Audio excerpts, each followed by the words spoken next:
Hello, beauties. We always need a little creative boost, so I'm going to do a reading from my card decks today. My original card decks, and I'm going to say something about them since I've been talking a lot about fashion illustration lately, because I am a fashion design educator, so I teach illustration, model drawing, pattern making, draping, sewing, all the things for 25 years and counting, right? So this card deck was like a big outpouring of non-fashion drawing, which is where it all started when I first went to study art and design.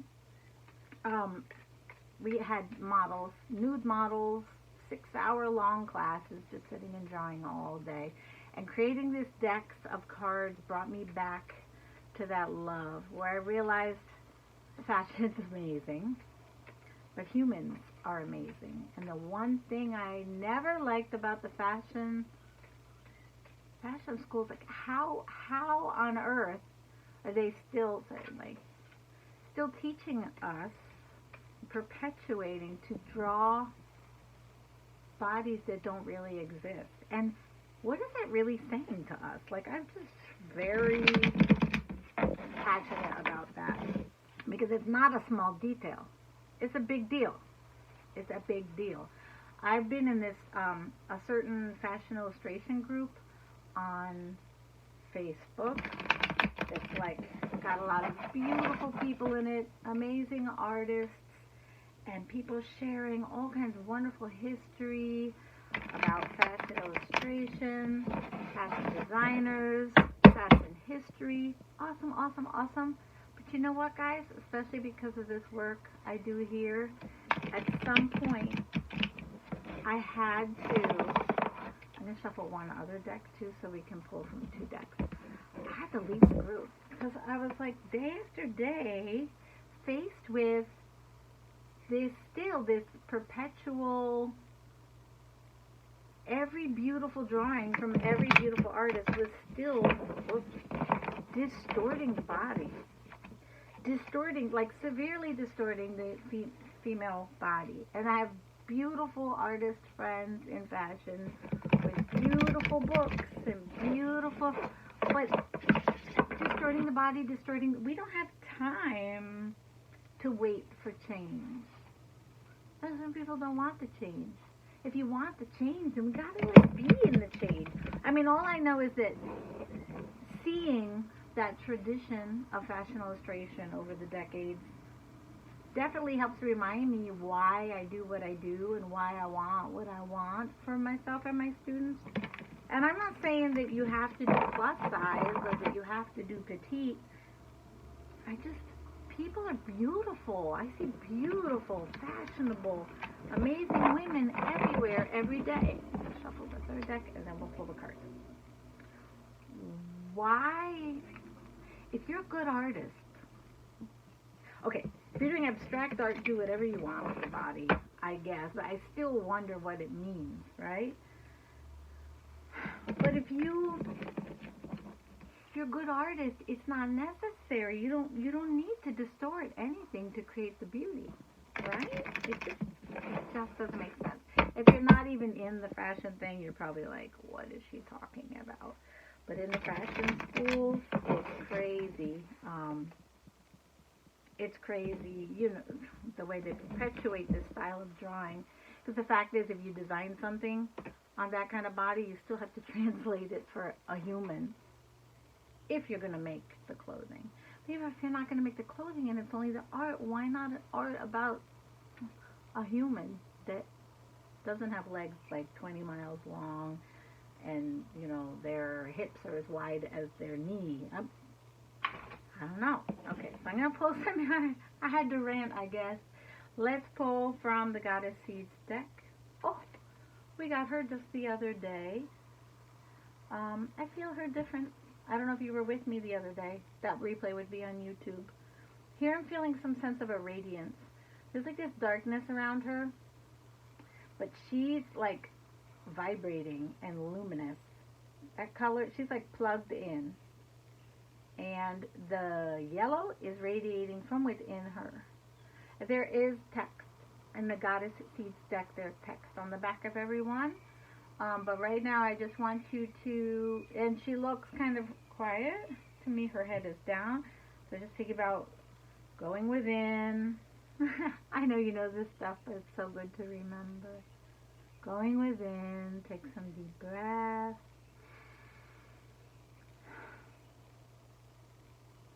And see, now I'm getting goosebumps. Tune into your radiance. Like, there's a big difference between pushing and radiating. Radiating from your heart.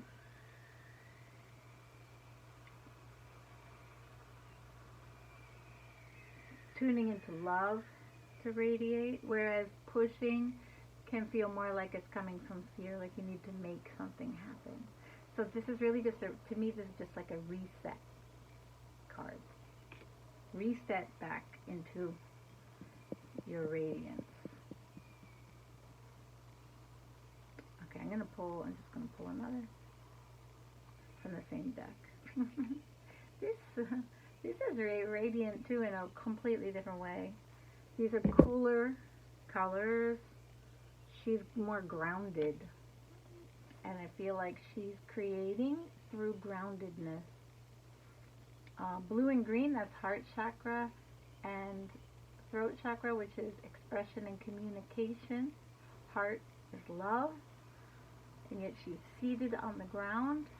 And the spiral.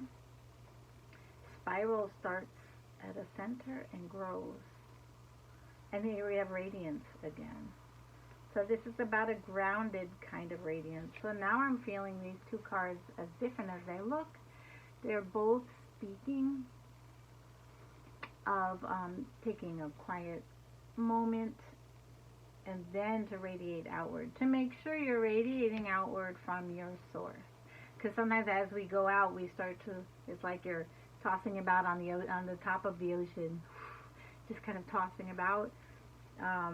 Sometimes it only takes a few minutes to get centered again. Through breath. Through, we can do this together. Every time I talk about it, I start getting goosebumps again. And I know that's particularly activated because I'm speaking to you. So often it's in relationships that more growth becomes possible. And so I feel this relationship right now. So I am, it's almost like, I love this analogy I heard once a long, long time ago, like dropping a pebble into the ocean. Not a pebble, maybe a rock. And picturing it going down, down, down, down, down, down, down. Getting to that inner core of yourself. And getting to the point where you are so in tune with the love and the joy and the truth of who you are and why you're here and that you are loved and divine, that then the radiance is effortless.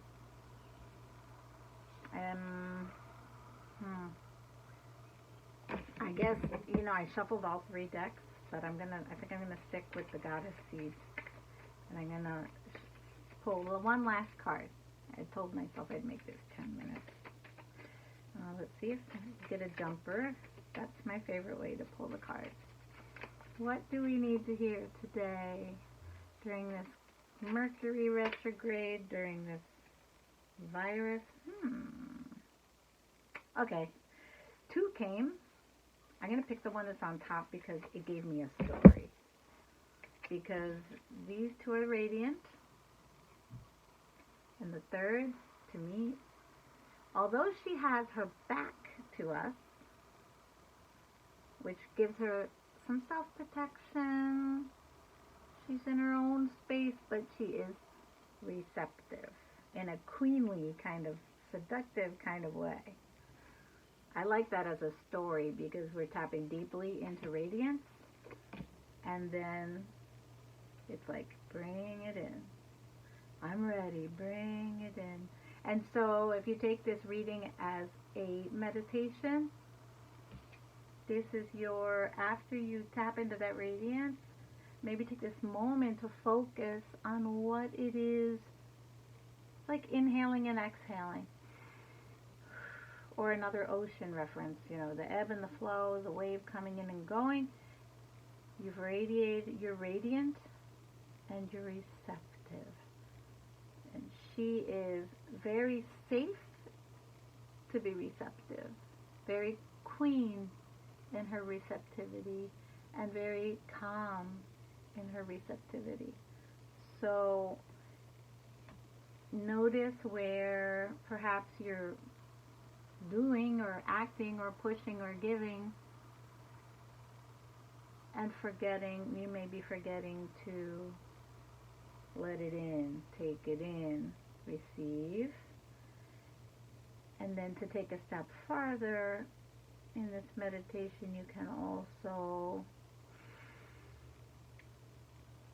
focus specifically on what you would like to receive, what you choose to receive, because you are queenly. What you choose to take in now, what is yours, and how do you know it's yours? Because that desire radiates from your divine center. Where does it come from? Is it your ego, your mind? You can find these answers for yourself when you get quiet enough, because you know you're worth it and you deserve it. What do you want? What are you calling in? What do you want to radiate outward? And what do you want to receive? That alarm is going to finish my video. I hope this served you. I'm Laura Volpin, Testa from Fashion Illustration Tribe. Keep on creating.